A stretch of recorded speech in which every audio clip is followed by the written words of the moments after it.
Assalamualaikum warahmatullahi wabarakatuh.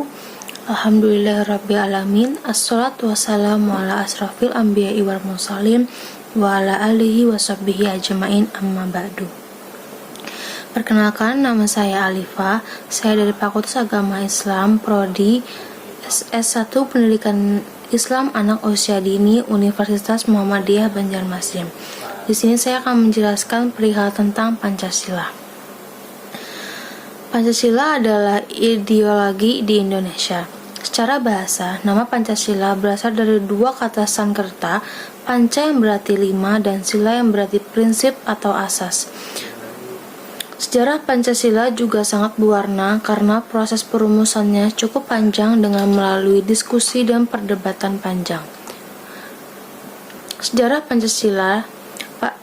Dalam sejarah Pancasila, pada setiap 1 Juni di Indonesia selalu memperingati hari lahir Pancasila.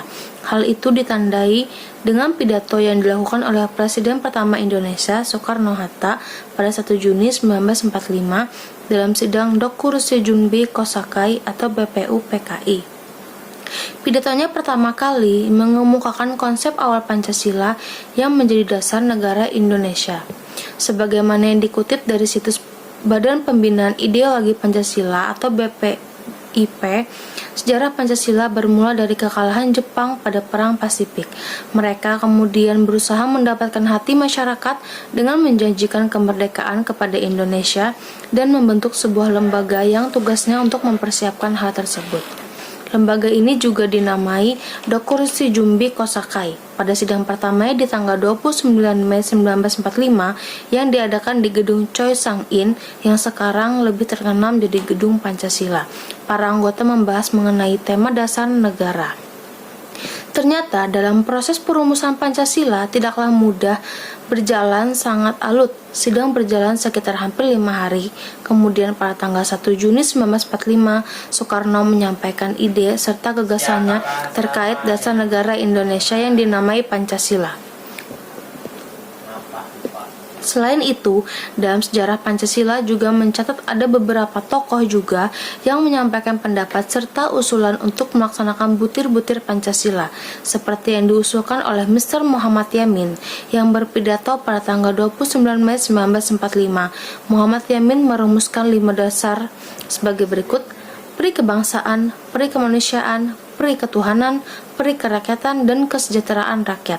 Untuk menampung semua usulan dalam sidang Badan Penyelidik Usaha Persiapan Kemerdekaan Indonesia yang diketuai oleh Dr. Kanjeng Raden Tumenggung Rajiman Wiyodiningrat, dibentuklah panitia kecil. Ada beberapa tugas dari panitia kecil, yaitu merumuskan kembali Pancasila sebagai dasar negara berdasarkan pidato yang diucapkan oleh Soekarno-Hatta pada tanggal 1 Juni 1945.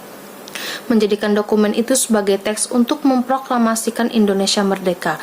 Kemudian dalam rapat yang panjang, terbentuklah panitia kecil yang terdiri atas 9 orang dan diberi nama dengan panitia 9. Untuk menyelenggarakan tugas itu, rencana mereka itu disetujui pada tanggal 22 Juni 1945, yang kemudian diberi nama Piagam Jakarta. Panitia 9 terus bekerja dan menghasilkan rumusan dasar negara yang dikenal dengan Piagam Jakarta. Sejarah Pancasila mencatat bahwa terdapat beberapa perbedaan mengenai rumusan Pancasila antara yang dirumuskan oleh Panitia 9 dan yang ditetapkan hari ini. Adapun rumusan yang ditetapkan oleh Panitia 9 yaitu bahwa sesungguhnya kemerdekaan itu ialah hak segala bangsa, dan oleh sebab itu maka penjajahan di atas dunia harus dihapuskan karena tidak sesuai dengan peri kemanusiaan dan peri keadilan, dan perjuangan pergerakan Indonesia telah sampailah kepada saat yang berbahagia. Dengan selamat sentosa menghantarkan rakyat Indonesia ke depan pintu gerbang negara Indonesia yang merdeka, bersatu, berdaulat, adil, dan makmur atas berkat rahmat Allah yang Maha Kuasa, dan dengan didorongkan oleh keinginan luhur supaya berkehidupan kebangsaan yang bebas, maka rakyat Indonesia dengan ini menyatakan kemerdekaannya. Kemudian daripada itu, untuk membentuk suatu pemerintah negara Indonesia yang melindungi segenap bangsa Indonesia dan seluruh tumpah darah Indonesia, dan untuk memajukan kesejahteraan umum, mencerdaskan kehidupan bangsa, dan ikut melaksanakan ketertiban dunia yang berdasarkan kemerdekaan. perdamaian abadi dan keadilan sosial. Maka disusunlah kemerdekaan kebangsaan Indonesia itu dalam Hukum Dasar Negara Indonesia yang terbentuk dalam suatu susunan negara Republik Indonesia yang berkedaulatan rakyat dengan berdasarkan kepada ketuhanan dengan kewajiban menjalankan syariat Islam bagi pemeluk-pemeluknya menurut dasar kemanusiaan yang adil dan beradab, persatuan Indonesia, dan kerakyatan yang dipimpin oleh hikmat kebijaksanaan dalam permusyawaratan, perwakilan, serta dengan mewujudkan suatu keadilan sosial bagi seluruh rakyat Indonesia. Namun, hasil itu belum jadi final hingga akhirnya melalui beberapa proses persidangan. Pancasila akhirnya dapat disahkan pada sidang PPKI tanggal 19 Agustus 1945. Pada sidang tersebut disetujui bahwa Pancasila dicantumkan dalam Mukadimah Undang-Undang Dasar 1945 sebagai dasar negara Indonesia yang sah. Demikianlah sejarah Pancasila yang lahir dari gagasan para pendiri bangsa. Sejarah Pancasila lahir di banyak perdebatan dan diskusi, meski ada banyak perbedaan pendapat namun sepakat terhadap persatuan bangsa Indonesia.